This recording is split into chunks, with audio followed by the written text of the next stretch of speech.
Imagine opening your email and finding a message from a desperate Nigerian prince who needs your help. He claims he's stuck in political chaos, and you, yes you, were magically chosen to receive millions of dollars from his secret royal fortune, if only you send him a small processing fee first. It sounds ridiculous today, but this scam fooled millions of people for decades. And here's the crazy part, it still works. These emails weren't written to fool everyone. They were written to fool the most trusting people. The typos, the bad grammar, the dramatic stories, none of it was a mistake.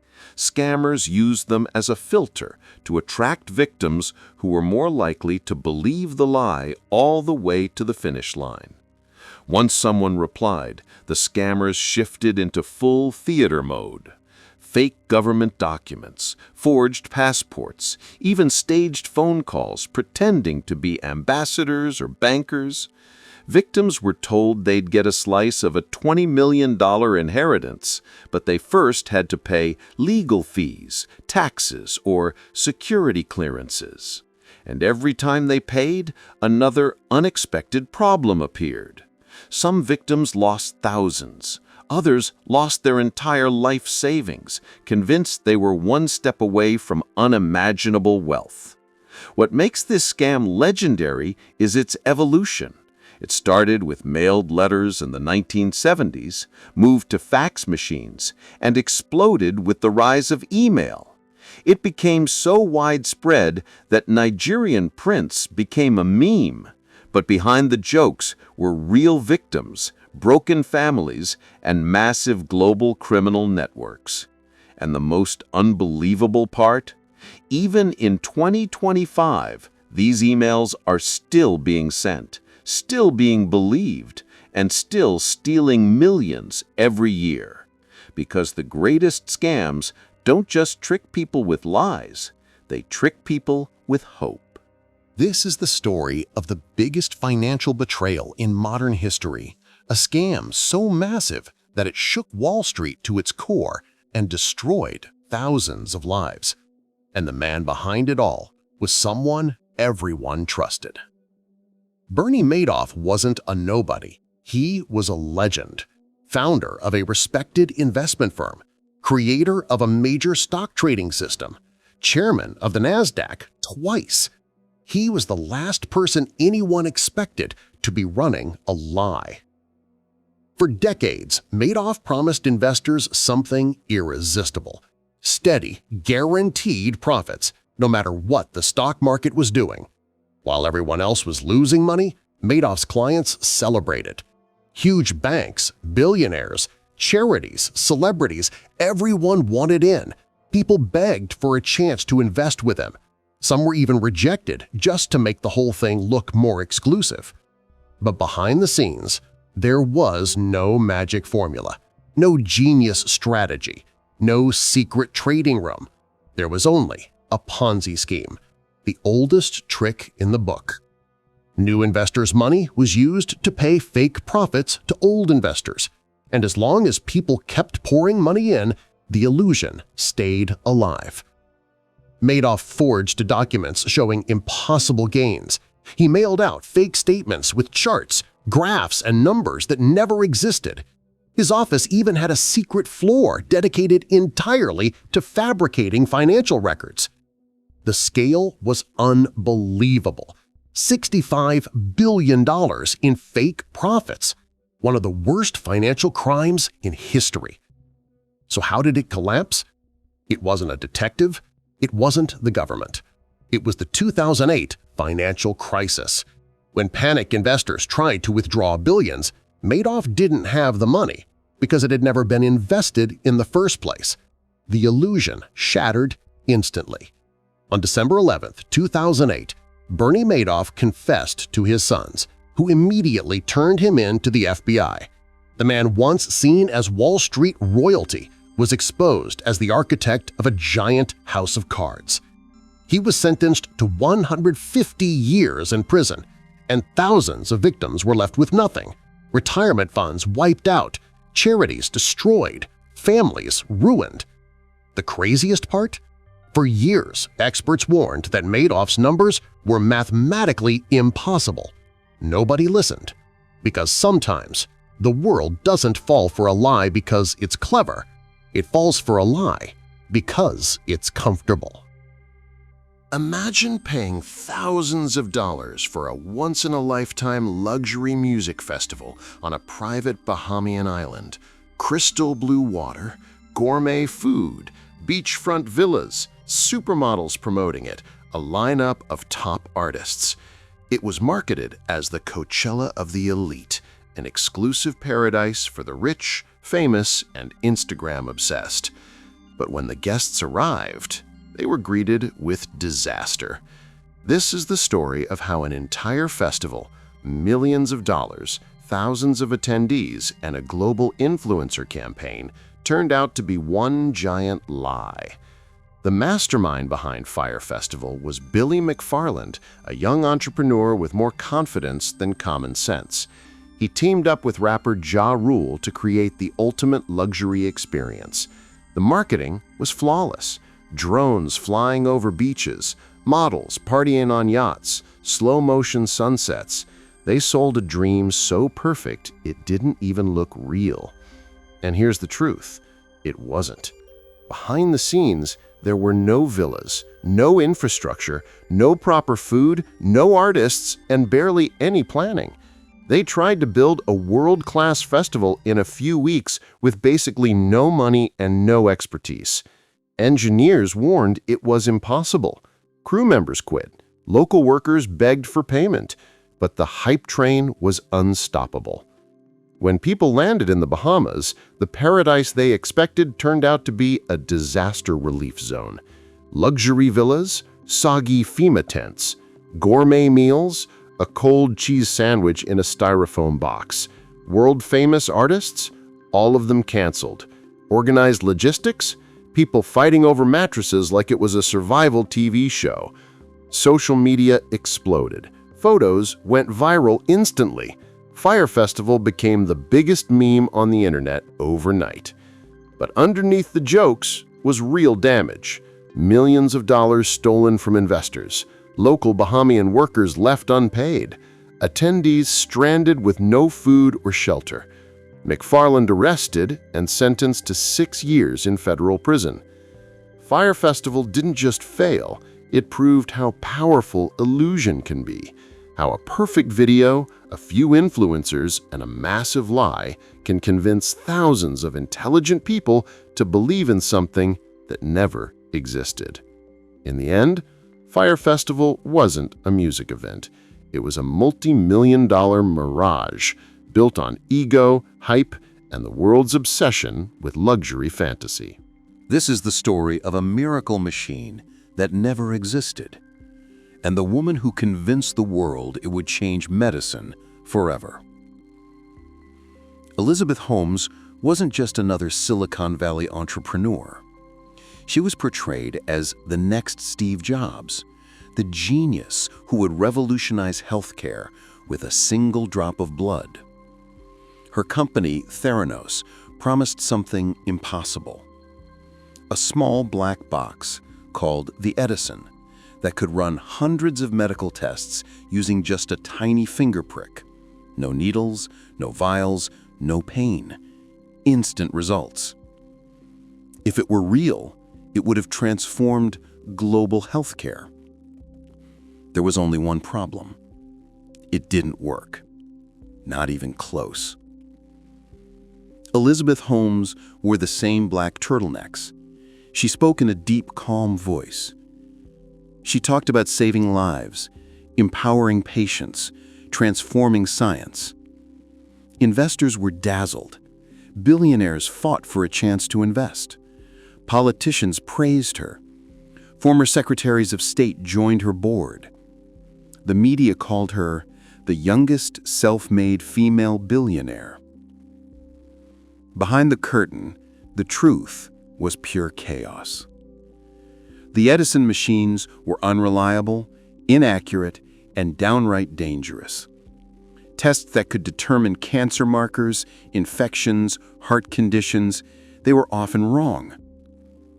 Inside Theranos labs, employees watched their revolutionary device fail again and again. Blood samples clotted, results contradicted each other, and the machine malfunctioned constantly. But Holmes refused to admit it. Instead, Theranos secretly used traditional third-party machines while claiming the results came from their invention. They diluted blood samples, altered data, and threatened employees who questioned the lies. Whistleblowers were silenced with lawsuits and intimidation. Meanwhile, real patients were receiving life-altering false results, being told they were pregnant when they weren't, had diseases they didn't have, or were healthy when they were actually sick. The deception finally collapsed when brave employees leaked the truth to the Wall Street Journal. Overnight, the empire disintegrated. Investors sued, regulators swarmed, Walgreens dropped their partnership, the labs were shut down, the company was exposed as one of the biggest medical frauds in modern history. Holmes, once hailed as a visionary savior, was charged with federal fraud and sentenced to over 11 years in prison. The Theranos scandal wasn't just about a fake device. It was a warning. Sometimes the most dangerous lie is the one wrapped in hope, charisma, and a promise to save the world. This is the story of how thousands of people lost fortunes because of giant birds. Not ostriches, not dinosaurs, emus.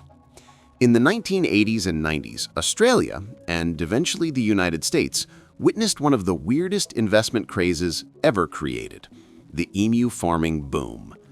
Investors were told these birds were the future, a miracle animal, a gold mine on two legs, and the pitch was irresistible. Emu meat was the next superfood. Emu oil was supposedly a magical cure for everything: arthritis, hair loss, aging. Emu leather would replace high-end fashion materials. Even emu feathers and bones were marketed as luxury products. The ad said investors could make $20,000 per pair of birds, practically guaranteed. Emus were described as low-maintenance animals that reproduced quickly, cost almost nothing to feed, and could be sold for massive profits. It all sounded perfect. Too perfect. Because here's the truth. The entire emu industry was built on a giant pyramid scheme. There was almost no real market for emu products. Nobody was lining up to buy the meat.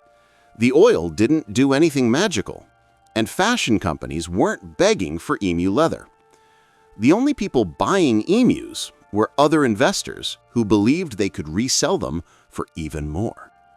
The value wasn't based on demand, it was based on hype. Classic bubble, classic scam. At the peak of the craze, a single breeding pair of emus sold for the price of a luxury car. Some farms were making millions by selling dreams, not birds. But eventually, the truth hit like a hammer. When investors realized there was no real market, demand collapsed instantly. Prices plummeted from tens of thousands of dollars to just a few dollars per bird. Entire farms went bankrupt. Thousands of emus were abandoned or euthanized. Families who invested their savings lost everything. It became known as the Great Emu Scam, a bizarre mix of false promises, speculative mania, and marketing genius. And the craziest part? Even government agencies and agricultural experts got swept up in the hype. They believed the lie. They promoted it. They helped inflate the bubble. The Great Emu Scam wasn't just about birds. It was about human nature, greed, hope, fear of missing out, and the seductive power of something new. Because when someone tells you an animal can turn you into a millionaire, you want to believe it. This is one of the cruelest scams ever created. A scheme that didn't just steal money, it stole trust, dignity, and the final years of people's lives. For over a decade, a massive network of scammers ran what became known as the International Lottery Scam, targeting one group, the elderly.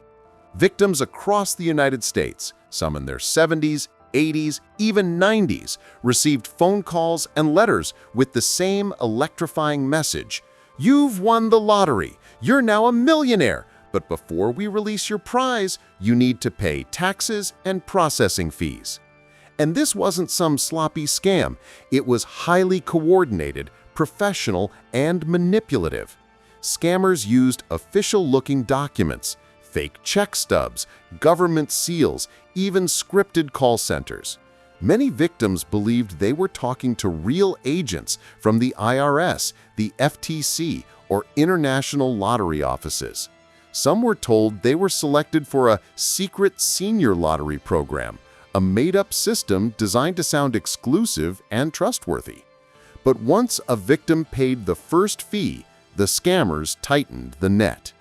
Every payment was followed by another request. "There's a small problem with customs paperwork," or "the safe delivery fee hasn't been cleared," or "your prize is already on its way, don't stop now." People didn't just lose money, they lost everything. Bank accounts drained, retirement savings gone, homes mortgaged, credit cards maxed, families torn apart. Many victims were isolated, lonely, or struggling with early memory issues. And the scammers knew it. They called them daily, sometimes dozens of times. They acted like friends, even like family. Victims described feeling cared for by the people who were destroying them. In total, over 51,000 elderly victims were cheated out of hundreds of millions of dollars. The emotional toll was even worse. Some victims hid the scam from their families out of embarrassment. Some believed the prize would change their lives or let them help their grandchildren. Some died, still waiting for their winnings. The crackdown only came when investigators discovered a global web of scammers operating out of Jamaica, Costa Rica, and the US, using call lists filled with the names of vulnerable seniors. Huge arrests were made, but by then, the damage was irreversible. This scam revealed one devastating truth. When people feel forgotten or lonely, a friendly voice on the phone can become powerful enough to break them emotionally and financially. This wasn't just a scam, it was predatory hope weaponized against the people least able to defend themselves. Imagine meeting a man who seems wealthy beyond imagination, a supposed Saudi prince with private jets, exotic cars, and connections to the most powerful people on earth. He dresses impeccably, talks with authority, and exudes charm. You'd think he's untouchable. But Anthony Gignac was none of that. Born in Detroit, Gignac grew up penniless, abandoned by his parents, surviving on street smarts and lies. By his 20s, he had perfected a new identity, a Saudi prince, and the world fell for it. He didn't just tell a story, he built an entire universe of illusion and luxury. He rented mansions and staged lavish parties to appear fabulously wealthy. He bought designer clothes, rented yachts, and even flew in private jets, all rented, not owned. He claimed to have billions in offshore accounts, rare art collections, and intimate ties to royalty. Then came the scams, and they were audacious. Banks were persuaded to loan him millions of dollars based solely on his royal status. Investors were convinced to fund fake ventures with promises of astronomical returns. Luxury retailers were tricked into extending credit, delivering high-end goods, and then never getting paid. Gignac was meticulous. He faked government documents, passports, and even letters from supposed royal family members. He traveled around the world with confidence, exploiting trust and the prestige of a fabricated identity. He was eventually caught, but only after years of running scams that reportedly netted tens of millions of dollars. Authorities uncovered hundreds of fake identities and fraudulent accounts, yet Gignac's charm remained undeniable. What makes this scam so fascinating is that it wasn't about technology, finance, or exotic schemes. It was human psychology. People wanted to believe in royalty, in glamour, in the fantasy of someone larger than life. Gignac gave them exactly that, and charged for it. His story is a reminder. Sometimes the most powerful weapon isn't hacking or trickery. It's the ability to make people want to believe a lie. Picture this: a company that's worth billions on paper, praised as a Wall Street superstar, creating wealth for employees, investors, and executives alike. It seems unstoppable. This was Enron, once America's 7th largest company. Energy giant, corporate innovator, market legend. But behind the glossy facade, it was all smoke and mirrors. Enron didn't just cook the books. It invented a new kind of accounting magic, accounting tricks so complex even smart investors couldn't see through them. They used off-balance sheet partnerships to hide debt. They created special purpose entities that made massive losses disappear. They reported profits that didn't exist. They sold assets, recognized the revenue immediately, and promised future earnings that were never real. Executives were living the dream while the company collapsed beneath them. CEO Jeffrey Skilling and CFO Andrew Fastow reaped millions, flying private, living lavishly, all while telling employees and investors that Enron was the most innovative company of the century. The illusion was so strong, even respected banks and analysts bought it. Employees invested their life savings in company stock, believing the hype. Then in 2001, reality hit. A series of leaked documents, whistleblower reports, and investigative journalism exposed the lies. Enron stock plummeted from $90 to less than $1 in months. Thousands of employees lost pensions. Investors lost billions. Careers were ruined. Families devastated. Executives were convicted. Skilling got 24 years in prison, later reduced. Fastow served 6. And the scandal became a symbol of corporate greed and deception. The Enron story wasn't just about bad accounting. It was about hubris, secrecy, and the illusion of trust. Because sometimes the most dangerous scams aren't flashy emails or fake princes. They're entire corporations built on lies, fooling the smartest people in the world. Imagine thinking that hard work, perfect grades, and late-night study sessions were the keys to a college acceptance, only to discover that the system could be bought. This was Operation Varsity Blues, the scandal that rocked America's elite universities in 2019. At the center was Rick Singer, a college consultant with a solution for wealthy parents who wanted to guarantee their children's spot at top schools. But his solution wasn't tutoring, it wasn't mentoring, it was fraud, bribery, and manipulation. Parents paid hundreds of thousands, sometimes millions, for Singer to rig the system. Here's how. Fake athletic credentials. Students were portrayed as elite athletes in sports they'd never played. A child who had never rowed was suddenly a rowing champion. Coaches were bribed to approve these athletes.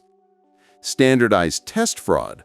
Exam proctors were paid to alter SAT and ACT scores, sometimes by filling in correct answers themselves. Falsified recommendations and resumes. High school achievements and extracurriculars were completely fabricated to impress admissions officers. The scale was staggering. Dozens of parents, including Hollywood celebrities, CEOs, and business moguls, participated in the scheme. The colleges? Harvard, Yale, Stanford, USC, Georgetown, and more, all unwittingly admitting students who didn't earn their spots. When the scandal broke, it shocked the nation. Headlines screamed. Families were humiliated. Students who had worked tirelessly felt cheated. Singer cooperated with authorities, dozens of parents pleaded guilty, and some even went to prison. But the real lesson wasn't just about bribery. It was about privilege, entitlement, and the illusion of fairness. The system seemed merit-based, but for those with enough money, the rules didn't apply. Operation Varsity Blues wasn't just a college scandal. It was a mirror held up to society, showing that sometimes the biggest lies aren't cleverly written scams. They're the invisible games played by the powerful. Everyone loves a free prize, especially when it comes from McDonald's Monopoly game, the game that promises free burgers, cash, and even cars with a simple scratch-off or game piece. But behind the fun and excitement, one of the biggest corporate frauds in history was quietly taking place for over a decade. The mastermind? Jerome Jacobson, a security officer at Simon Marketing, the company hired to handle McDonald's Monopoly pieces. Jacobson had access to the winning pieces before they were even distributed. Here's how the scam worked. Jacobson secretly kept the rare winning pieces, the ones for cars, large cash prizes, and luxury vacations. Instead of letting them reach the stores, he handed them to an organized ring of friends and accomplices.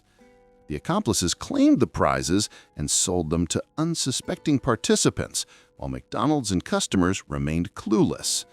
The scale was massive, over $24 million in stolen prizes, thousands of items, cars, and cash. Some winners received more than one car or large cash prize, which immediately raised eyebrows, but authorities were slow to notice.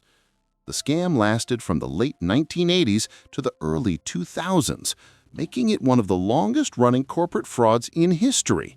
It all unraveled when investigators noticed patterns. The same people were winning over and over again. Jerome Jacobson confessed, leading to arrests of dozens of accomplices. McDonald's faced lawsuits, fines, and a massive scandal that shook the brand's image worldwide. The McDonald's monopoly fraud wasn't just about money. It was about trust, manipulation, and exploiting a system everyone thought was fair. It showed that even a game meant for fun could hide a sophisticated, long-running lie, one that fooled millions and lined the pockets of a few. Imagine meeting a man who seems perfect in every way. Charming, successful, rich beyond imagination, and utterly devoted to you. He sweeps you off your feet, sends private jets, luxurious trips, and promises a life of glamour. But behind the charm is a master manipulator. This is the story of Simon Leviev, later known as the Tinder Swindler. Using dating apps like Tinder, he targeted women across Europe with the same script. He claimed to be a billionaire diamond mogul, living a jet-setting lifestyle. He showered victims with gifts, romantic gestures, and an illusion of intimacy, creating trust and dependence. Then, he created emergencies, fabricated threats, fake enemies, and urgent financial crises. His victims were manipulated to loan him huge sums of money, sometimes hundreds of thousands of dollars, believing they were helping someone they loved. In reality, the money was gone the moment it left their accounts. Leviev repeated this pattern across multiple countries, using fake identities, forged documents, and luxury hotels rented to sustain the illusion of wealth.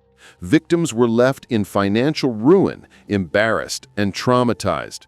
The scale of the deception was staggering. Dozens of women scammed out of millions of dollars, all while believing they were in a genuine relationship. What made this scam so terrifying wasn't just the money, it was the emotional manipulation. He preyed on love, trust, and desire, turning them into weapons. Eventually, Leviev was arrested, but the damage had been done. The world watched in shock as his story went viral, revealing the dark side of online dating, greed, and the power of deception. The Tinder swindler wasn't just a con man. He was a master of illusion, charm, and emotional exploitation. A reminder that sometimes the biggest scams aren't about numbers or documents. They're about the human heart.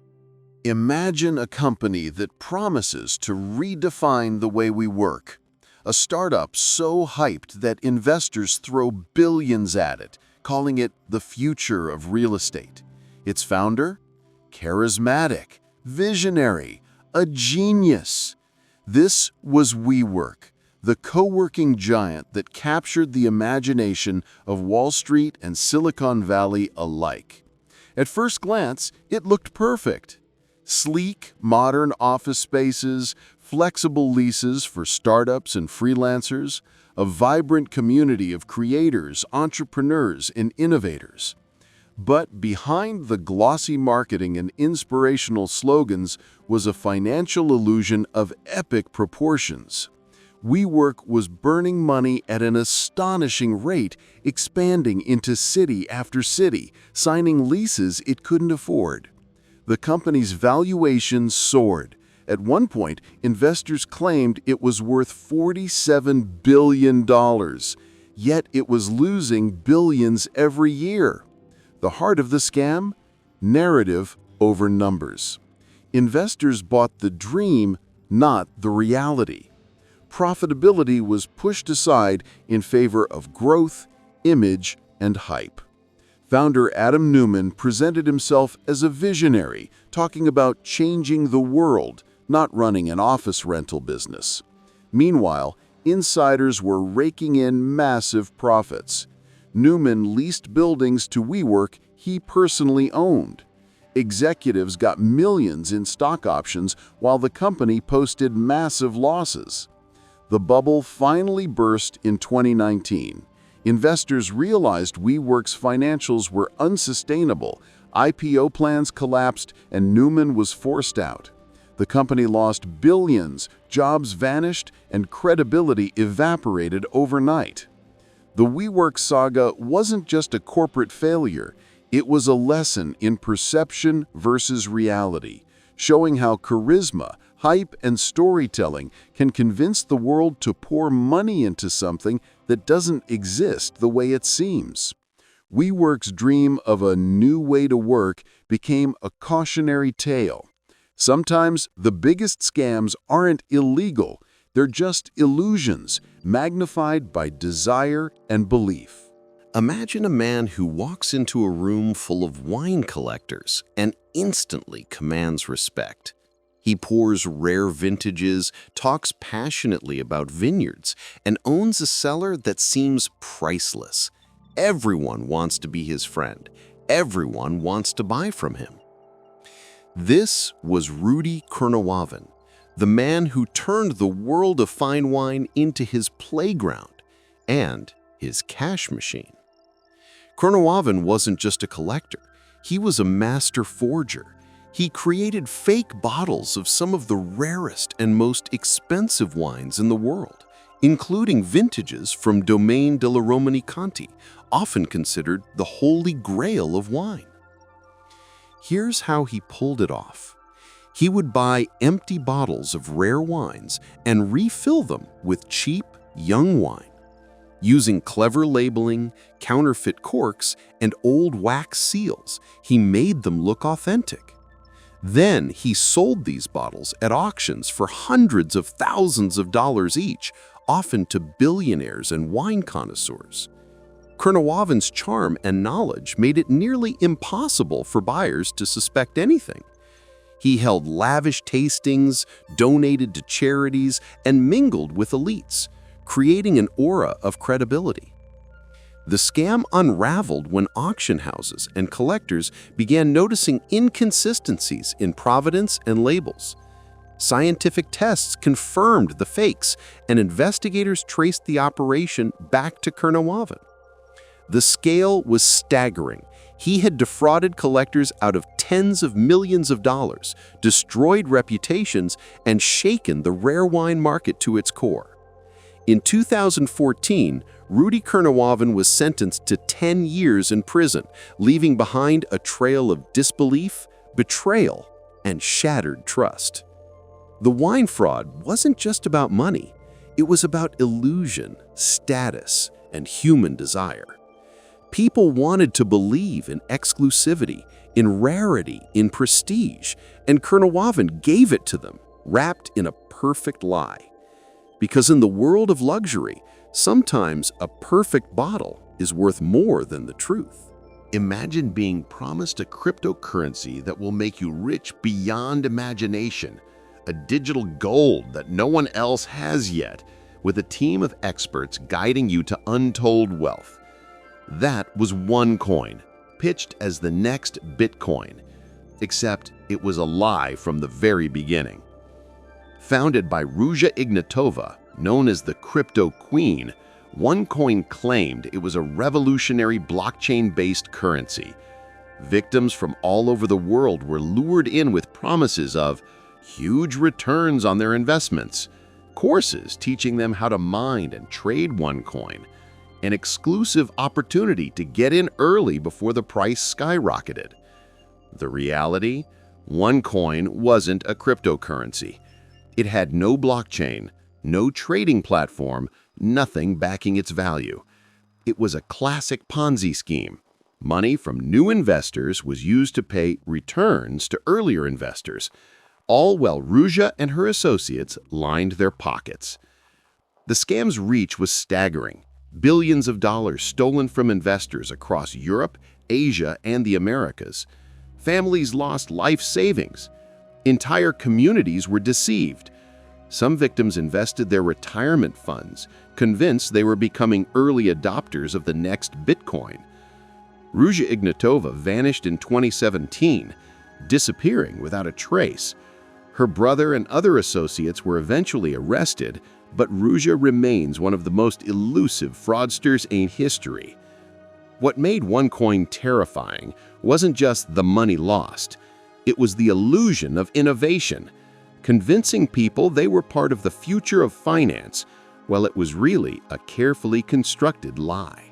Imagine the biggest stage in baseball, the World Series, where heroes are made, legends are born, and the nation watches with bated breath. Now imagine the players on the field deliberately throwing the game for money. This was the Black Sox scandal of 1919, one of the earliest and most shocking sports scandals in history. 8 players from the Chicago White Sox conspired with gamblers to throw the World Series against the Cincinnati Reds. Why? Money.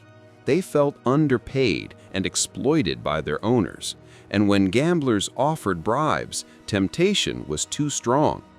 The plan was simple: make key mistakes at the right moments, strikeouts, errors, and walks, all staged to lose the games. Fans cheered, but the results were rigged. The scandal shocked America. Baseball was supposed to be pure, a symbol of fairness and integrity. Suddenly, it was exposed as vulnerable to greed and corruption. Newspapers called it a national disgrace. Families, fans, and honest players were betrayed. Investigations dragged on for months. Despite overwhelming evidence, the players were acquitted in court. But baseball didn't forgive. All 8 conspirators were banned for life from Major League Baseball, regardless of the legal outcome. The Black Sox scandal wasn't just about money. It was about power, greed, and the dark side of hero worship. It revealed that even legends could be manipulated, and that behind the glory of the game, human flaws could destroy reputations, careers, and trust. A century later, the story remains a warning. No matter how sacred the institution, sports, money, or fame, Greed and deception can always find a way to strike. Imagine owning the most iconic landmark in the world, the Eiffel Tower in Paris, not as a visitor, but as a proud, legal owner. Sounds impossible, right? Well, in the 1920s, a conman named Victor Lustig managed to do just that, twice. Lustig wasn't just any criminal. He was a master of charm, confidence, and persuasion. He studied the weaknesses of his targets and knew exactly how to exploit them. His ultimate scheme? Sell the Eiffel Tower, a steel masterpiece standing hundreds of feet tall, to unsuspecting scrap metal dealers. Here's how he did it. He posed as a high-ranking French government official, claiming the tower was no longer profitable to maintain and would be sold for scrap. He invited a group of wealthy scrap dealers to submit bids, creating the illusion of an official government sale. Dealers, eager for profit, secretly competed against each other, falling perfectly into Lustig's trap. Once he received a hefty down payment, Lustig disappeared before the deal could be finalized. Astonishingly, he repeated the scam again with another victim. The audacity is breathtaking, selling a world-famous monument twice without anyone realizing until it was far too late. Victor Lustig's scam worked not because the Eiffel Tower was easy to steal, but because he understood human greed and vanity. He gave his victims the illusion of exclusivity and opportunity, and they fell for it completely. Lustig was eventually caught for other crimes, but his Eiffel Tower scam remains legendary, a masterclass in confidence, timing, and audacity. It proves a simple truth. Sometimes the biggest scams aren't about trickery alone. They're about convincing people to believe in an impossible dream. Imagine having millions of dollars in cryptocurrency, Bitcoin, Ethereum, and other digital assets sitting safely on an exchange. Then suddenly, it's all gone, vanished, like it never existed. This is the story of QuadrigaCX, Canada's largest cryptocurrency exchange and one of the strangest and most devastating scams in crypto history. QuadrigaCX was founded by Gerald Cotten, who presented himself as a brilliant entrepreneur in the emerging world of digital finance. Investors trusted him implicitly. The exchange promised secure storage, easy withdrawals, and rapid growth. Then, in 2018, Cotten died unexpectedly while traveling in India. Almost immediately, users discovered they couldn't access their funds. Hundreds of millions of dollars locked in accounts that only Cotten had the keys to. But as investigators dug deeper, a shocking reality emerged. QuadrigaCX had been operating without proper security or financial oversight. Cotten allegedly used new deposits to pay withdrawals, a classic Ponzi-style setup. Incomplete records and suspicious transactions suggested mismanagement, fraud, or both. The fallout was catastrophic. Over $190 million in cryptocurrency disappeared, leaving thousands of investors bankrupt or ruined. Families, small investors, and crypto enthusiasts were left with nothing but questions. Some say Cotten's death was convenient. Others think it was an accident. Either way, QuadrigaCX remains a cautionary tale, a reminder that in the world of cryptocurrency, trust is fragile and the illusion of security can be deadly. QuadrigaCX wasn't just a failed exchange. It was a scam dressed as innovation, a modern tragedy of greed, secrecy, and the dangerous allure of digital gold. Imagine holding a manuscript, handwritten, centuries old, signed by William Shakespeare himself. The words leap off the page, promising insight into the genius mind behind the greatest plays ever written. Now imagine it's all a lie. This is the story of the fake Shakespeare manuscripts, one of the most audacious literary frauds in history. In the 18th and 19th centuries, collectors and scholars were obsessed with finding original Shakespeare works. Any lost play, letter, or manuscript could be worth a fortune. Enter William Henry Ireland, a clever and ambitious forger with a deep knowledge of Elizabethan handwriting and language. Here's how he pulled it off. Ireland created letters, deeds, and even a full play, claiming they were lost works of Shakespeare. He aged the paper, mimicked the handwriting style, and even invented historical context to make the documents convincing. Scholars and collectors, hungry for discovery, swallowed the manuscripts whole, paying handsomely and praising Ireland's finds. The deception reached its peak when Ireland's father, a respected collector, publicly vouched for the manuscripts, lending them an air of credibility that fooled nearly everyone. Eventually, suspicion grew. Experts noticed linguistic oddities and historical inconsistencies. By 1796, the truth was out. Ireland had fabricated everything. The scandal rocked the literary world. Scholars felt betrayed, collectors were humiliated, and Ireland?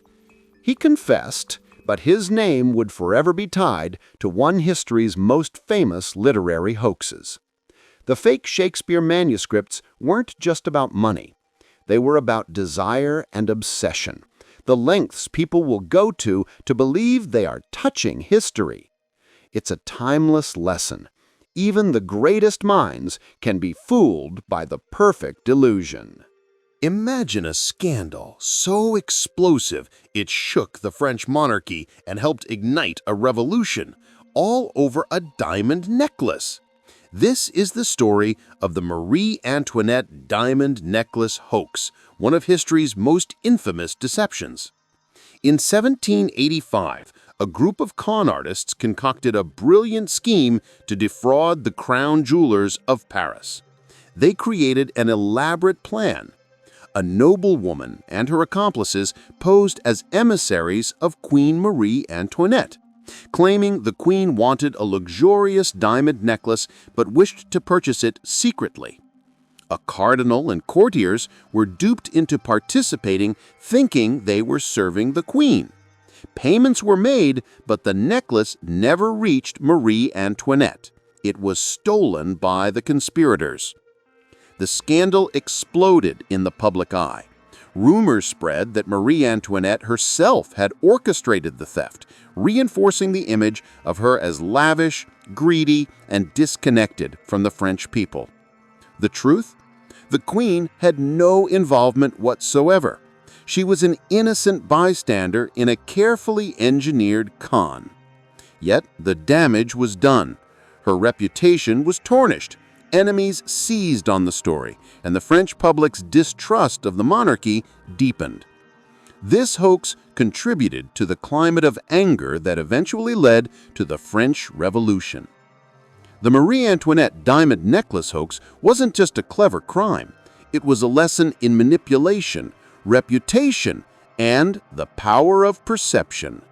A simple lie executed with precision changed history and ruined a queen's image forever.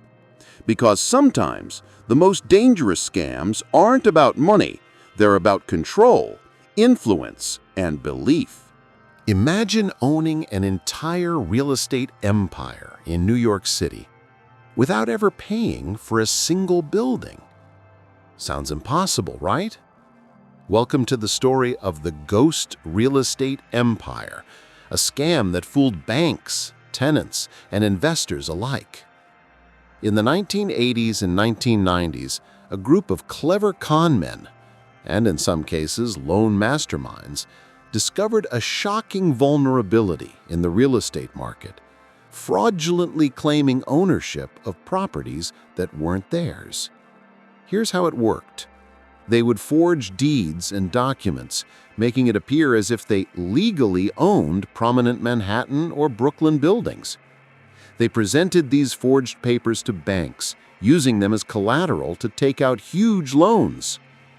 In some cases, they rented out apartments, collected deposits, or sold interests in properties to unsuspecting investors. The illusion was so convincing that even professionals were fooled. Banks lent millions. Investors believed they were buying into legitimate ventures. Tenants unknowingly paid rent to fraudsters, thinking they were dealing with honest landlords. The empire unraveled when officials started noticing discrepancies in city records and missing taxes. Legal investigations revealed the scale: dozens of buildings, millions of dollars, and hundreds of victims. Some con men were caught, but others vanished, leaving behind only chaos. The ghost real estate empire of New York wasn't just about greed. It was about exploiting systems designed for trust, leveraging paperwork, bureaucracy, and human assumption. The lesson is chilling. Sometimes the most powerful scams aren't flashy. They aren't glamorous. They are ghosts of legality, preying on the assumption that the system itself is honest. Imagine a treasure so legendary, so priceless, that owning it could make you famous overnight. Now imagine being told you could buy it, if only you act fast. This was the story of the fake Russian crown jewels, one of the most audacious scams in the world of high-stakes antiquities. In the early 20th century, Europe and America were obsessed with the mystique of the Russian monarchy, especially the extravagant jewels of the Romanovs. Scammers saw an opportunity. Here's how it worked. Con artists created perfect replicas of imperial crowns, necklaces, and tiaras, often using real gold, diamonds, and gemstones to make them look authentic. They presented these treasures as the lost or smuggled jewels of the Russian czars, complete with forged provenance papers. Wealthy collectors, museums, and even royalty were persuaded to pay millions of dollars for these authentic treasures. Some scams went further. Auctions were staged, with accomplices bidding to inflate prices while the fraudsters remained in the background, collecting the cash. The scandal unraveled when experts examined the jewels and discovered modern craftsmanship, inaccurate designs, and falsified paperwork. By then, the scammers were long gone, leaving behind angry buyers and ruined reputations. The fake Russian crown jewels weren't just a lie about wealth. They were a lie about history, prestige, and the desire to possess power. People wanted to believe they were holding a piece of the past, and the con artists used that desire against them. It's a timeless lesson. Sometimes the most irresistible scams aren't about tricking people with numbers. They're about tricking them with dreams, status, and fantasy. Imagine a simple bracelet promising to improve your health, balance your energy, and boost your performance, all with a tiny, invisible force you can't see, touch, or measure. Sounds harmless, or maybe miraculous. This was the story of the Miracle Health Bracelets, a multi-million-dollar scam that fooled celebrities, athletes, and millions of ordinary people worldwide. The idea was seductive. Wear the bracelet and it would restore your body's natural energy. It promised better balance, increased strength, and improved overall well-being. Athletes claimed it helped them perform at their peak, lending credibility to the product. Brands like Power Balance became a global phenomenon, selling millions of bracelets at high prices, endorsed by famous faces and marketed with slick videos showing people performing incredible feats. But the science was simple. There was no science. Studies showed the bracelets had no measurable effect on balance, strength, or energy. The so-called holograms were decorative only. The benefits were purely psychological. The entire product relied on the placebo effect and clever marketing, not health. Eventually, courts stepped in. Companies were fined, Lawsuits were filed and refunds were issued, but the financial damage had already been done. Millions spent on an illusion, convinced they were gaining something extraordinary. The miracle health bracelet scam wasn't just about money. It was about human desire for quick fixes, the hope that a tiny object could solve big problems. Because sometimes the biggest lies don't come in emails or complex schemes. They come around your wrist, promising magic that doesn't exist. Imagine a place so real on maps that generations of sailors, scientists, and explorers believed it existed, only to discover it was entirely imaginary. This was Sandy Island, a phantom island in the Pacific Ocean. For over a century, maps, atlases, and even Google Earth showed it clearly marked. But when scientists sailed there in 2012, they discovered nothing. How did it happen? The first sighting came in 1876 when a whaling ship reportedly passed the area and recorded shallow waters. Cartographers added the island to maps, and the information was copied for decades, each new map reinforcing the illusion. No one thought to verify it. After all, it was documented, and explorers trusted the sources. By the 20th century, Sandy Island appeared on nautical charts, textbooks, and digital maps, influencing navigation and research, even though it had never existed. The hoax wasn't malicious, it was an error perpetuated by authority and repetition. Yet the consequences were real.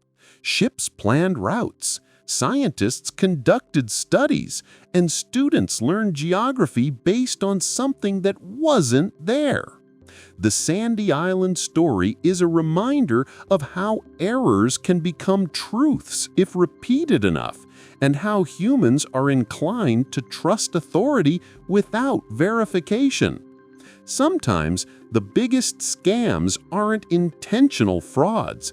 They're phantoms of human error convincing the world that something is real until someone dares to check. Imagine being so talented at deception that your fakes are celebrated as masterpieces, not despite being fake, but because people believe they're authentic. This was the story of Han van Meegeren, one of the most notorious art forgers in history. Van Meegeren lived in the Netherlands during the early 20th century. Struggling as a painter, he discovered that the art world valued old masters far more than contemporary works. Instead of trying to fit in, he took a radical approach. He meticulously studied the techniques of Johannes Vermeer, the legendary Dutch painter. He created paintings that perfectly mimicked Vermeer's style, using old materials and methods to make them look centuries old. Then, he sold them as long-lost masterpieces to collectors, museums, and even Nazi officials during World War II. The most audacious moment? Selling a Vermeer to Hermann Göring, a top Nazi leader, for a fortune, all while the Netherlands was under occupation. Van Meegeren was eventually arrested after the war, accused of collaborating with the Nazis. To save himself, he revealed the truth. The painting was a fake, and he had duped everyone, including experts.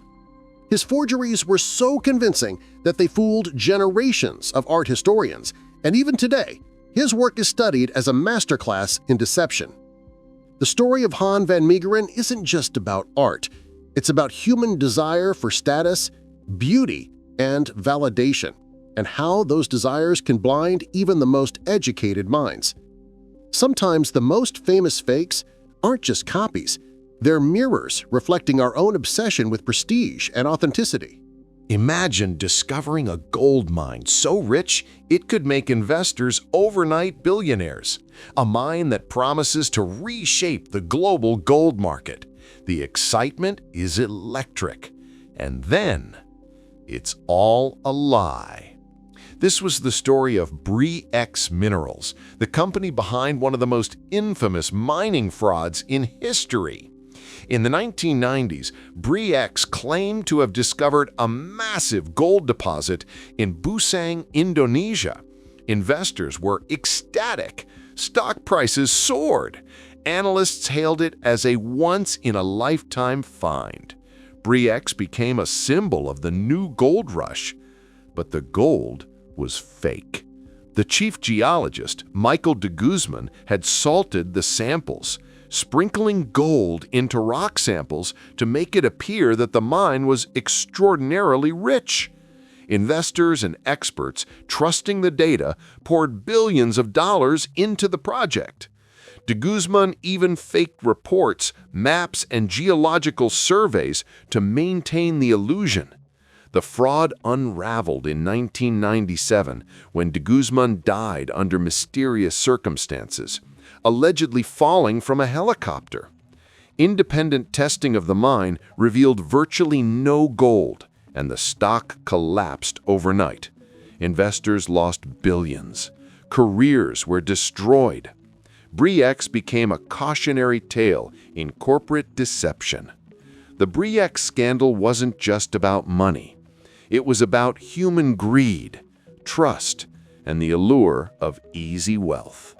People wanted to believe in a gold rush, and that desire blinded them to obvious warning signs. Bre-X proves a timeless lesson. In a world driven by hype and speculation, even massive mountains of lies can look like treasure until the truth strikes. Imagine a product that promises to feed children, strengthen families, and improve health, only to discover it's completely worthless. This was the Cuban milk powder scam, one of the most shocking consumer frauds of the 20th century. In the 1990s, during a period of economic hardship in Cuba, international organizations and Cuban citizens were offered imported powdered milk, advertised as nutritious and safe for children. But something was terribly wrong. The milk powder was adulterated or entirely fake, often containing starch, chalk, or other fillers instead of real dairy nutrients. Unsuspecting families, desperate to provide for their children, paid significant sums or exchanged valuable goods for the product. Health authorities initially struggled to detect the fraud, leading to widespread consumption before the truth emerged. The scandal shook communities, as families discovered their children had been fed non-nutritive, potentially harmful substitutes, while the fraudsters profited enormously. Investigations revealed that networks of distributors and middlemen had exploited trust and desperation to push the fake milk. The Cuban milk powder scam wasn't just about money. It was about exploiting vulnerability, using basic human needs as a weapon to profit off the powerless. It serves as a chilling reminder. Sometimes the biggest scams target what we most depend on: our food, our health, and our trust.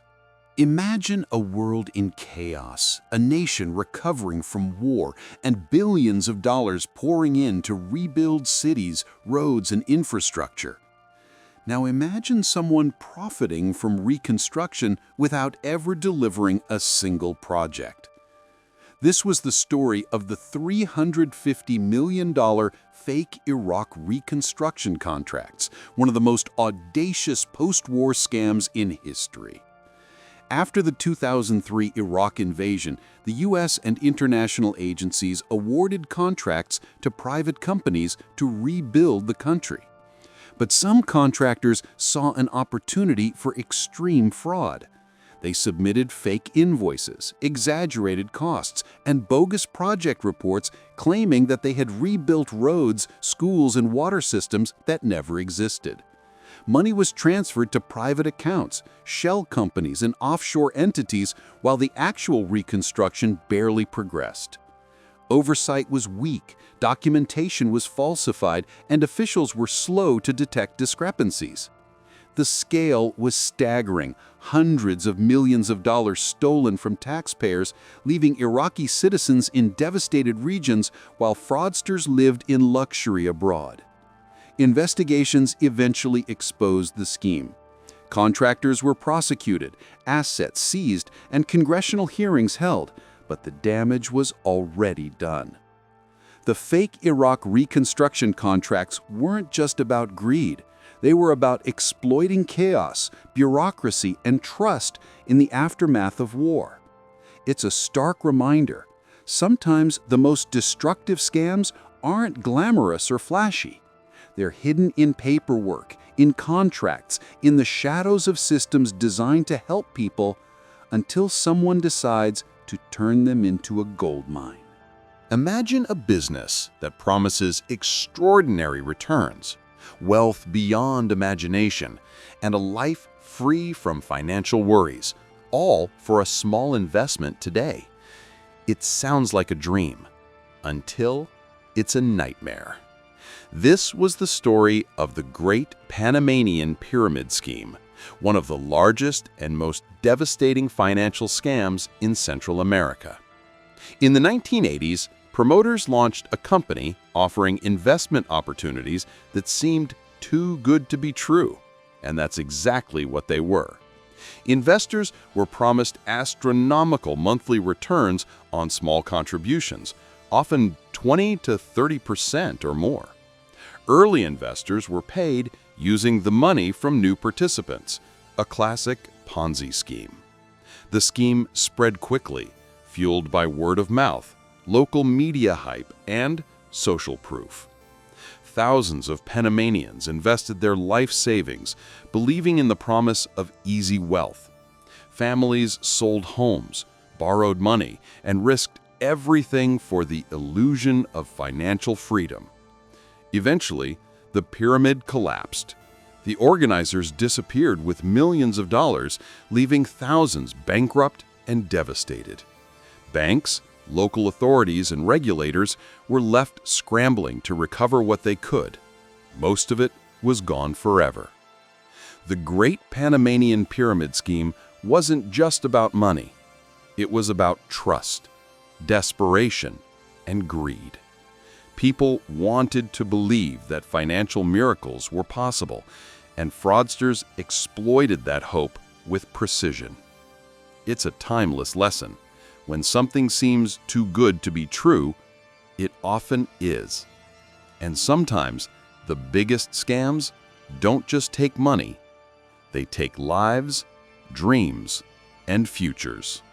Imagine picking up the phone, desperate for guidance, hoping for answers from the unknown, and being told that someone on the other end knows your future for a price.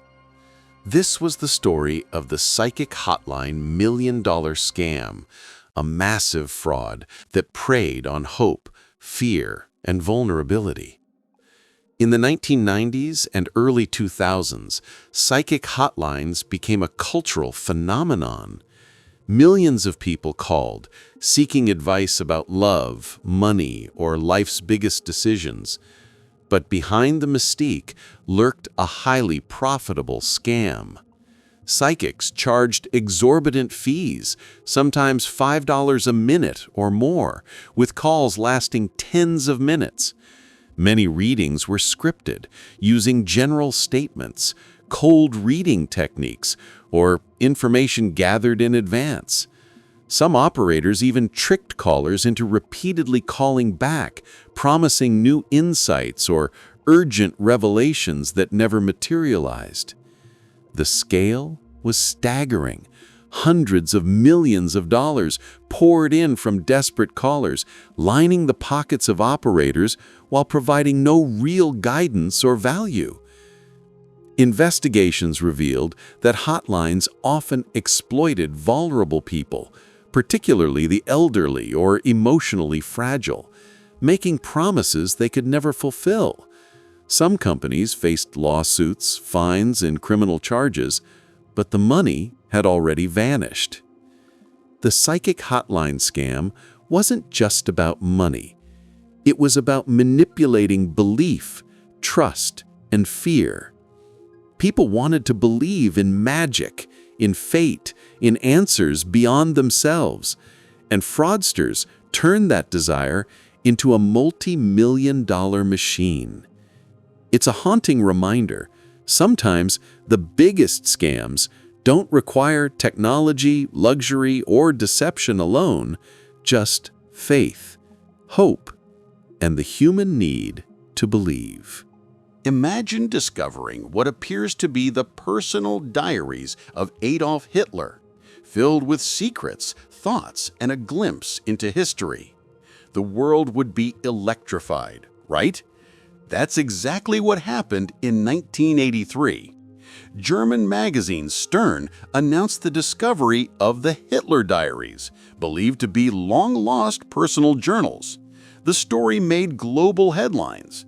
Collectors, historians, and the public were captivated. The diaries promised insight into the mind of one of history's most infamous figures. Millions of dollars were at stake for publishers and media outlets eager for the exclusive story. But there was a shocking truth. The diaries were fake. A skilled forger named Konrad Kujau had created the diaries using old paper and ink, crafting handwriting that mimicked Hitler's style. He fabricated events, speeches, and personal musings, convincing enough to fool professional historians initially. Publishers, blinded by the potential fame and profits, failed to conduct thorough verification before paying millions. The hoax unraveled quickly after forensic testing and handwriting analysis exposed the fraud. Stern magazine faced global embarrassment, and Kujau was arrested and sentenced to prison. The Hitler Diaries hoax wasn't just about money or fame. It revealed how desire, greed, and fascination with history can cloud judgment. People wanted to believe they held a piece of the past even when the evidence was too perfect to be true. It's a lesson in skepticism, verification, and human desire. Sometimes the biggest scams are the ones that promise to reveal the most powerful secrets, and the world rushes to believe them. Imagine discovering personal letters from Truman Capote, the legendary author of In Cold Blood and Breakfast at Tiffany's, filled with private thoughts, unpublished stories, and glimpses into the mind of a literary genius. This was the dream sold to collectors, and it was completely fabricated. In the late 20th century, a forger created a series of letters purporting to be written by Capote, carefully mimicking his handwriting, style, and tone. The letters contained personal anecdotes, literary commentary, and even scandalous confessions, making them irresistible to collectors. Here's how the scam unfolded. The letters were sold at auctions or directly to collectors, often for tens of thousands of dollars each. Experts and literary enthusiasts initially verified them based on handwriting, paper aging, and stylistic cues, all cleverly manipulated by the forger. Trust in the provenance of these letters was exploited. Buyers believed they were obtaining unique, authentic pieces of literary history. Eventually, inconsistencies in the letters, anachronistic references, stylistic errors, and questionable documentation raised suspicions. Scholars and forensic analysts confirmed the letters were forgeries. The scandal shook the literary world. Collectors were embarrassed. Museums and auction houses scrutinized their verification processes, and the forger became infamous for exploiting a combination of admiration, greed, and desire for cultural prestige. The fake Truman Capote letters weren't just about money. They were about human fascination with genius and the lengths people will go to own a piece of history even when it doesn't exist. Sometimes the most enticing scams are not flashy or violent. They're subtle, intellectual, and prey on our reverence for greatness. Imagine a company promising extraordinary wealth, telling you that by joining and recruiting others, you could achieve financial freedom. all while selling a product that barely exists. This was Telex-Free, a global fraud that duped thousands of people in multiple countries. Founded in 2002 as a VoIP company, Telex-Free claimed to offer phone services and a legitimate business opportunity. But behind the facade, it was a classic Ponzi scheme. Participants were promised high returns, but the majority of the money came from recruiting new members, not actual sales of services. Early investors were paid with money from new recruits, creating the illusion of success. The scheme spread like wildfire, reaching tens of thousands in Brazil, the US, and beyond. The scale was staggering. Telex-Free collected hundreds of millions of dollars, leaving countless families bankrupt when the pyramid collapsed. Investors lost life savings, homes, and retirement funds. Authorities eventually cracked down. Company leaders were arrested, and legal battles ensued. But the damage had already been done. The global scam left a trail of financial devastation and shattered trust. Telex-Free wasn't just a scam about money. It exploited hope, ambition, and the allure of quick wealth, showing how human desire for success can be manipulated into compliance. It's a stark reminder, when a business opportunity seems too good to be true, it often is. And the bigger the promise, the bigger the fall. Imagine receiving a check in the mail or via email for more than you're owed. The sender apologizes for the mistake and asks you to refund the difference. It sounds simple, even generous, until it's a trap. This is the fake check overpayment scam, one of the most common and surprisingly effective frauds worldwide. Here's how it works. A scammer sends a check for an amount larger than agreed upon, often for online sales, job offers, or rental transactions. They ask the victim to deposit the check and wire back the excess. The victim, thinking everything is legitimate, sends money immediately, but the check is fake. Weeks later, the bank realizes it's fraudulent, and the victim is left out the refunded money, sometimes thousands of dollars. The scam is deceptively simple, but relies on human trust, urgency, and greed. Victims often believe they are helping someone or gaining a small profit, only to lose far more than they ever imagined.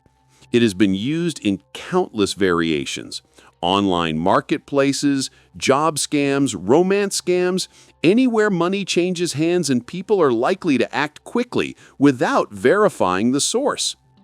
The fake check overpayment scam isn't about complexity. It's about exploiting confidence, timing, and assumption. A single convincing lie can take thousands in a matter of hours. It's a lesson in skepticism. Always verify, never rush, and remember, if it seems too easy or generous, it's probably a trap. Imagine a man who created some of the biggest pop sensations of the 1990s, from the Backstreet Boys to NSYNC, while secretly stealing hundreds of millions of dollars from unsuspecting investors. This was Lou Pearlman, the ultimate showman and ultimate con man. Pearlman started as a music producer, but he didn't stop at entertainment. He ran a Ponzi scheme promising investors guaranteed returns from his legitimate companies, including Transcontinental Airlines and other ventures. Here's how he pulled it off. He promised investors high, consistent returns, claiming his businesses were highly profitable. Instead of generating legitimate profits, he used new investor money to pay returns to earlier investors, maintaining the illusion of success. Pearlman's charm, celebrity connections, and the glamour of the music industry made it nearly impossible to suspect fraud. Over 2 decades, Pearlman defrauded investors of over $300 million, leaving families bankrupt and pension funds empty. His empire eventually collapsed, exposing a web of lies, fake financial statements, and lavish personal spending. In 2008, Perlman was arrested and sentenced to 25 years in prison. He died in 2016 while still behind bars, leaving a legacy of ruined lives and shattered trust. The Lou Pearlman Ponzi scheme wasn't just about money. It was about celebrity, charm, and the human tendency to believe in glamour. Investors didn't just buy into businesses, they bought into the dream of stardom, success, and trust in a man who looked like he had it all. It's a timeless lesson. Even in the world of glitz and fame, greed and deception can turn dreams into disaster. Imagine a device that promises limitless energy, free power for your home, car, or business, energy that never runs out, costs nothing, and could change the world. Sounds incredible, right? Too incredible. This was the story of the free energy machine scams, a recurring phenomenon in science, engineering, and conspiracy circles. Inventors claimed to have created perpetual motion machines, magnetic generators, or other devices that violated the laws of physics. They promised investors, governments, and the public that the machines would provide endless, free electricity. Early investors could profit massively from licensing or mass production. They were at the cutting edge of science, just a step away from revolutionizing the world. In reality, the devices never worked. The proofs were staged, falsified, or purely theoretical. Investors poured millions into research, prototypes, and patents, all while receiving no real results. Some scams lasted decades, exploiting hope, desperation, and the desire to be part of something world-changing. The free energy machine scams weren't just about money. They were about belief, ambition, and the dream of solving humanity's greatest problems. People wanted to believe that a single invention could free them from bills, scarcity, and dependence on energy companies. Ultimately, these scams are a reminder. The most seductive promises are often the ones that defy reason. And human hope can be both inspiring and exploitable. Imagine a pill that promises to melt away fat, boost energy, and transform your body, all without exercise or dieting. Millions would line up to buy it, right? That's exactly what happened, and they were scammed. This was the story of the miracle weight loss pill empire, a multi-million-dollar health fraud that preyed on hope, vanity, and desperation. Companies marketed miracle pills, capsules, and powders, claiming rapid weight loss with zero effort. Celebrity endorsements, glossy ads, and testimonials created the illusion of legitimacy. Millions of people worldwide spent thousands of dollars believing these products were backed by science. In reality, many pills were ineffective, dangerous, or simply sugar and caffeine. Some contained unapproved ingredients, causing side effects ranging from nausea to heart problems. The companies relied on marketing hype, fake studies, and manipulated reviews to sustain the illusion. The empire collapsed under lawsuits, government investigations, and public exposure. But the damage was done. Countless people wasted money, lost trust, and risked their health. The miracle weight loss pill empire wasn't just about greed. It exploited desire, insecurity, and the universal wish for a quick fix. People wanted transformation overnight, and scammers provided a perfect illusion. It's a timeless lesson. If a promise seems too good to be true, especially about your body, your health, or your dreams, it usually is. Imagine being told that a small device can measure your thoughts, detect spiritual problems, and guide you to enlightenment, and that this device is essential to unlocking your true potential. That was the promise of the e-meter, central to Scientology's auditing process. The story becomes even darker when you look at the fraud case behind it.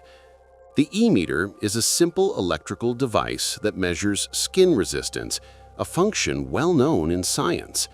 Scientology marketed it as a revolutionary spiritual tool, claiming it could reveal hidden traumas, spiritual blockages, and guide personal transformation. Followers were required to buy expensive auditing sessions using the device, paying thousands for access to a spiritual truth measured by a simple electrical meter. The government and courts eventually took notice. In 1971, in the US, a federal court ruled that the Church of Scientology could not make medical or health claims about the e-meter without evidence. The device was legally recognized as a religious artifact, not a medical or scientific instrument. Yet the financial impact remained massive.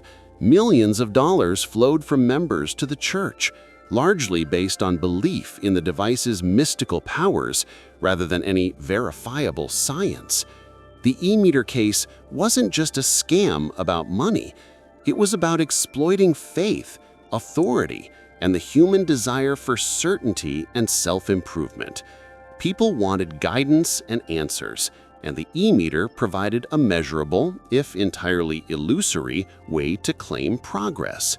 It's a stark reminder: the most effective scams aren't always flashy or criminal in appearance. Sometimes they tap into belief itself, making people willing participants in their own deception. Imagine scrolling through Instagram or TikTok and seeing influencers with millions of followers, luxurious lifestyles, and endless sponsorships.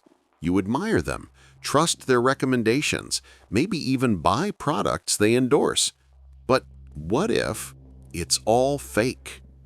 This was the fake social media influencer epidemic, a digital scam that preyed on brands, followers, and the human desire to emulate success. Here's how it worked. Individuals bought fake followers, likes, and engagement, creating the illusion of popularity. Brands, eager to advertise, paid for sponsorships or promotions, believing they were reaching real audiences.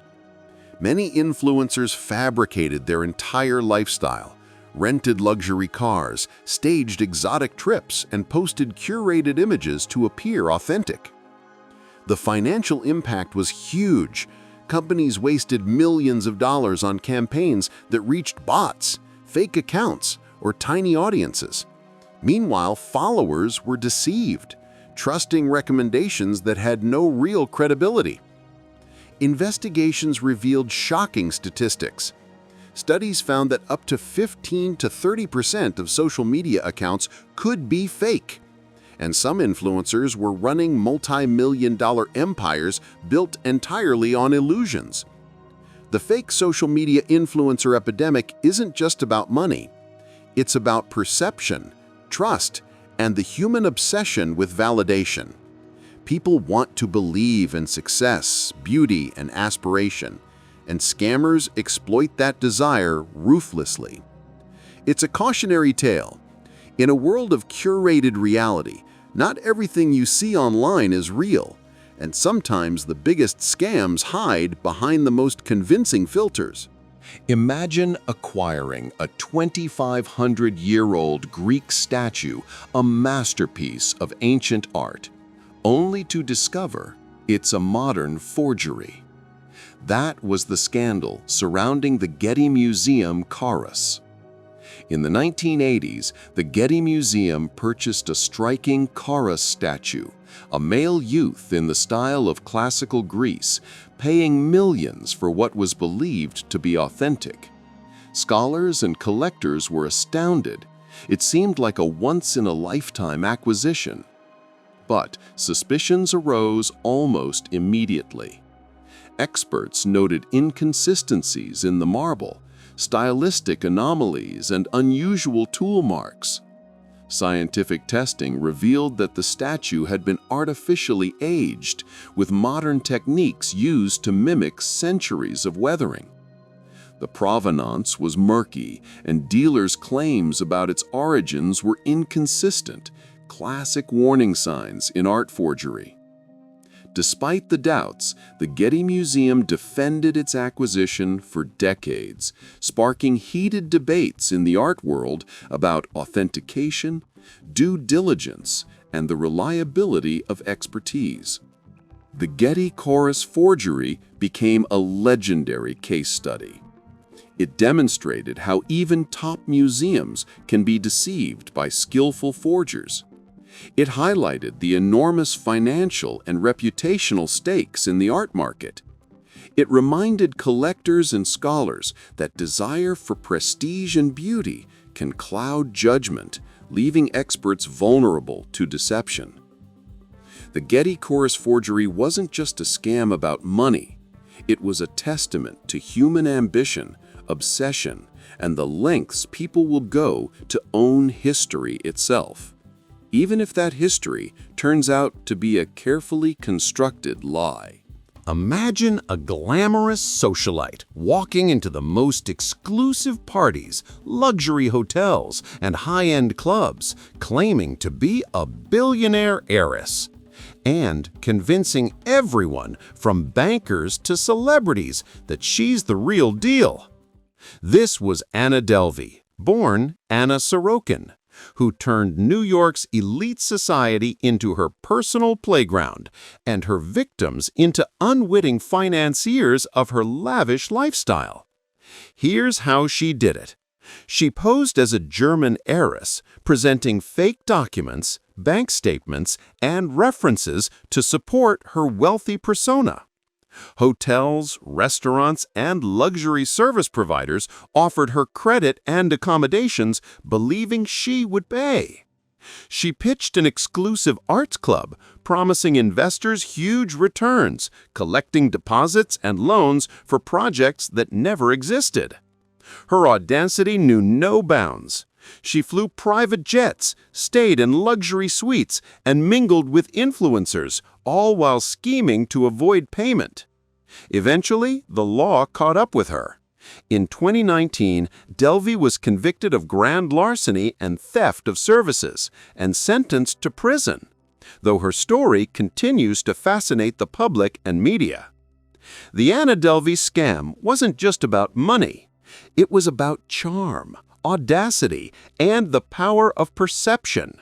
People wanted to believe in her story of wealth and glamour, and she exploited that desire to perfection. It's a timeless lesson. The most effective scams often rely on confidence, social proof, and the illusion of prestige.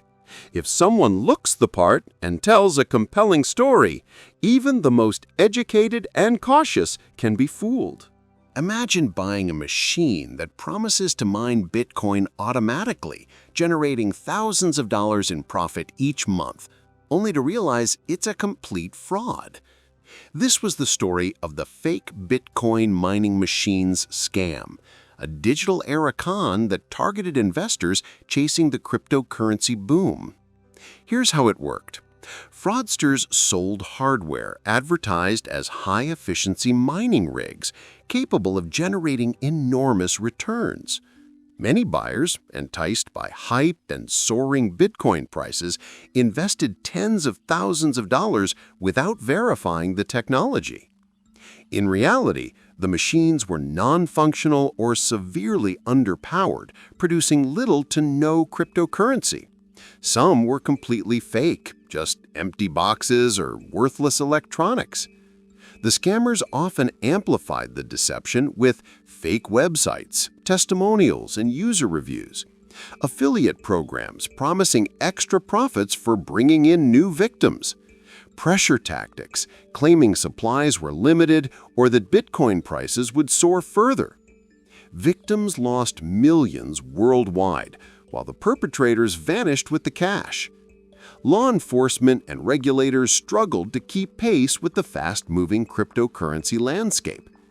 The fake Bitcoin mining machine scam wasn't just about money. It exploited fear of missing out, technological ignorance, and the allure of rapid wealth. People wanted in on the crypto revolution, and scammers turned that excitement into opportunity. It's a stark reminder, in the world of emerging technologies, innovation can be real, but promises of guaranteed profit often aren't. Imagine a company listed on the stock exchange, promising cutting-edge financial technology, massive growth, and sky-high profits, a darling of investors worldwide. But behind the glossy reports, the money didn't exist. This was Wirecard, a German fintech company that orchestrated one of the largest corporate frauds in modern history. Here's how the scam worked. Wirecard reported billions in cash balances supposedly held in trustee accounts in Asia. Investors and regulators believed the company was financially solid. In reality, $2 billion simply didn't exist. The company's books were falsified to maintain the illusion of profitability. Executives used accounting tricks, fake transactions, and shell companies to cover the missing money for years. Wirecard became a global success story on paper. Stock prices soared, banks trusted them, and auditors were fooled. The fraud was eventually uncovered in 2020 when attempts to verify the missing cash revealed that the accounts were fake. The fallout was dramatic. Wirecard collapsed almost overnight. Executives were arrested, and investors lost billions. Regulators and auditors faced scrutiny for failing to detect the scam sooner. The Wirecard scandal wasn't just about money. It was about trust, authority, and the power of numbers on paper. People believed in a story backed by reports, press releases, and glossy presentations, even when reality was non-existent. It's a cautionary tale for the modern financial world. Sometimes the biggest scams don't involve theft in plain sight. They involve ghost money, false trust, and the illusion of legitimacy. Imagine receiving a message from someone claiming to be the first Nigerian astronaut, stranded in space, or with access to unimaginable wealth, offering you a chance to invest or help in exchange for a fortune. Sounds absurd, yet people fell for it. This was the Nigerian astronaut scam, a bizarre twist on the classic advance fee fraud. Here's how it worked. Fraudsters created elaborate stories, claiming they were astronauts, scientists, or officials with secret wealth or government contracts.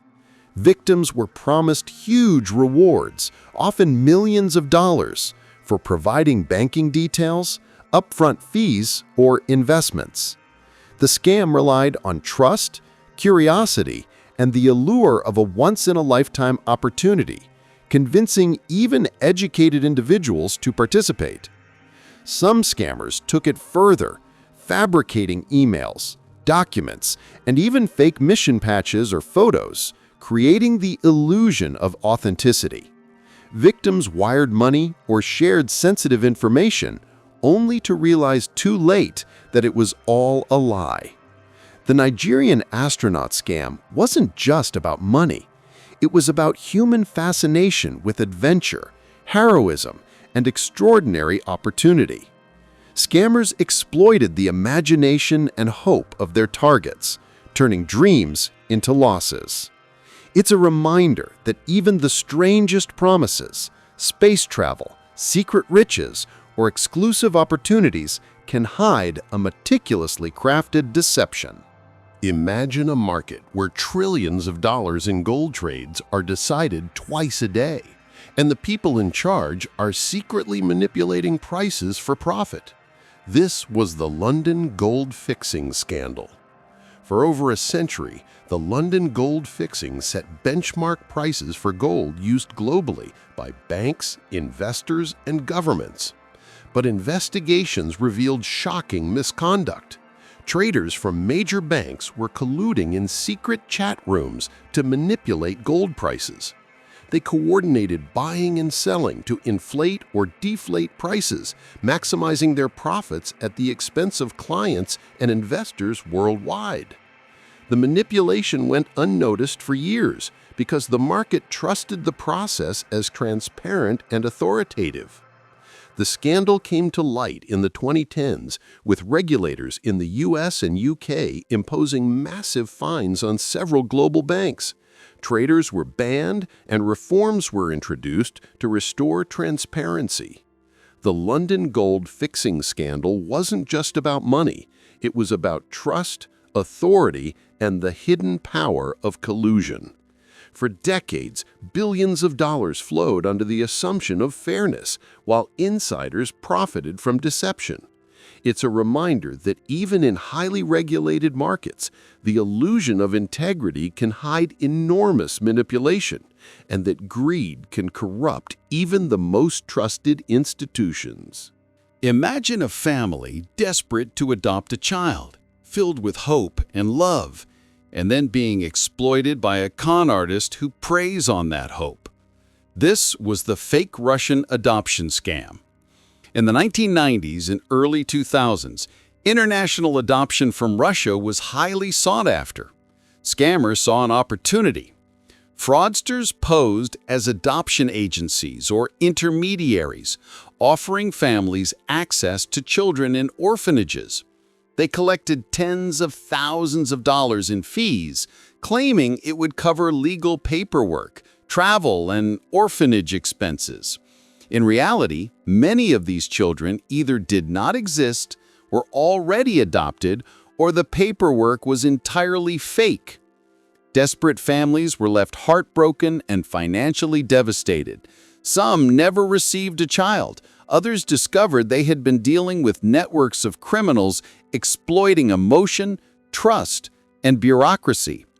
Authorities eventually caught some of the scammers, but many families were left scarred by the betrayal. The scam exposed gaps in international adoption oversight and the vulnerability of people driven by love and compassion. The fake Russian adoption scam wasn't just about money. It was about manipulating hope and human emotion, showing how scammers can exploit even the most sincere desires for profit. It's a chilling reminder. When hope is involved, people can be deceived in ways that money alone cannot measure. Imagine a commodity so beloved, so everyday, that you'd never suspect it could be at the center of a multi-million-dollar criminal conspiracy. This was the $200 million maple syrup heist in Canada. In 2011, thieves pulled off an audacious crime in Quebec, home to 70% of the world's maple syrup production. They broke into a warehouse controlled by the Federation of Quebec Maple Syrup Producers, stealing thousands of barrels of syrup valued at over $18 million. The stolen syrup wasn't just consumed, it was resold on the black market, creating chaos in a highly regulated industry. The theft disrupted global prices. Maple syrup, a product thought harmless, became a highly controlled commodity, and the scam exploited the very system designed to stabilize it. Investigations revealed a sophisticated network of insiders and organized criminals who manipulated inventories, falsified records, and sold stolen syrup to buyers worldwide. The maple syrup heist wasn't just about theft. It was about greed, organization, and turning a humble product into a high-stakes game. The audacity of the crime captured global attention, proving that even the sweetest commodities can hide bitter deception. It's a reminder, in the world of commodities, sometimes the most mundane products can be at the heart of the most outrageous scams. Imagine being promised 50% profit in 45 days just for investing in a simple international postage stamp system. Sounds unbelievable. And it was. This was the story of Charles Ponzi, the man whose name became synonymous with financial fraud. In 1919, Ponzi convinced investors that he had discovered a loophole in the international postal system. By buying discounted international reply coupons in one country and redeeming them in another for a higher value, he claimed he could generate massive profits. Investors flocked to him, sending money with the expectation of fast, extraordinary returns. Ponzi didn't actually invest in coupons. Instead, he used new investor money to pay returns to earlier investors, creating the illusion of a legitimate, profitable business. The scheme grew explosively. Ponzi collected tens of millions of dollars, equivalent to hundreds of millions today, while living lavishly. Newspapers praised him, banks trusted him, and ordinary citizens risked everything to join the frenzy. Eventually, authorities investigated. The scheme collapsed under its own weight, leaving thousands ruined, Ponzi arrested, and a legacy of one of the most famous financial scams in history. The Charles Ponzi stamp swindle wasn't just about money. It was about human greed, trust, and the seductive promise of easy wealth. People wanted to believe in the miracle, and Ponzi's charm made the impossible seem real. It's a timeless lesson. Even over a century later, the core principle of a Ponzi scheme, paying old investors with new money, continues to trap the greedy and the trusting alike. Imagine donating a painting to a museum or charity, thinking you're supporting the arts, only to discover it was part of a massive tax fraud scheme. This was the story of the art donation tax fraud rings, a scam that exploited wealthy collectors, charities, and the IRS. Here's how it worked. Scammers created or acquired questionable artworks, often of dubious authenticity or value. They donated these works to museums or nonprofits, obtaining inflated appraisals that exaggerated the value by millions. Donors then claimed huge tax deductions, sometimes while secretly profiting from the donation itself through buybacks or related entities. The fraud rings involved a network of art dealers, appraisers, lawyers, and accountants, all coordinating to exploit loopholes in tax law. The IRS eventually caught on, uncovering billions of dollars in fraudulent deductions over years. The scheme highlighted vulnerabilities in the art world, the difficulty of verifying authenticity and market value, the secrecy and subjectivity surrounding high-end art transactions, the temptation to turn philanthropy into profit. The art donation tax fraud rings weren't just about money, they were about exploiting trust, prestige, and the intersection of culture and finance. People wanted to be generous, admired, and smart, and scammers turned that desire into a billion-dollar business. It's a reminder, in the world of art, beauty and greed can be indistinguishable, and the most elegant schemes are often the most invisible. Imagine walking through a museum, staring at a relic claimed to be thousands of years old, a piece of human history, only to learn it was completely fake. This was the world of fake ancient relics sold to museums, a scam that preyed on prestige, curiosity, and the high stakes of the art and archaeology market. Here's how the scam worked. Forgers created items, statues, pottery, inscriptions, designed to look ancient, using techniques to mimic age, wear, and materials. Museums and private collectors, eager for rare discoveries, paid millions without always verifying authenticity. Experts were often fooled by convincing documentation, forged provenance, and meticulous craftsmanship.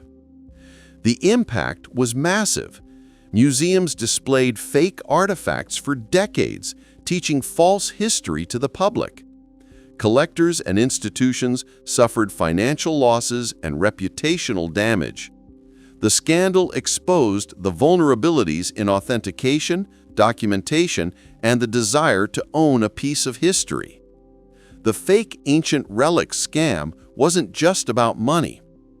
It exploited human fascination with the past, prestige, and the allure of discovery. People wanted to believe they were guardians of history, and scammers turned that trust into profit. It's a cautionary tale. The more we covet history and authenticity, the more vulnerable we become to deception, proving that even the past can be manufactured for modern gain. Imagine an organization claiming to rescue and rehome abandoned dogs, promising to save animals while asking for donations and adoption fees. Sounds noble, until it's a front for organized crime. This was the Humane Society dog breeding mafia scam, a shocking scandal that exploited trust, compassion, and the love people have for pets. Here's how it worked. Fraudsters posed as humane societies or rescue organizations, collecting donations and adoption fees from well-meaning individuals. Behind the scenes, some of these groups were involved in illegal dog breeding operations, selling puppies for profit while maintaining the illusion of charity. Puppies were sometimes stolen, sold under false pretenses, or bred in inhumane conditions, while the organization kept the money. The scam spread across multiple states, affecting hundreds of families and countless dogs. Investigations revealed a network of criminals exploiting compassion, turning the noble desire to help animals into a multi-million-dollar business. The Humane Society dog breeding mafia scam wasn't just about money. It was about trust, empathy, and the vulnerability of human kindness. People believed they were saving lives, and scammers turned that belief into profit. It's a chilling reminder. Even causes that seem pure and good can be infiltrated by deception, and sometimes the biggest scams prey on our best instincts.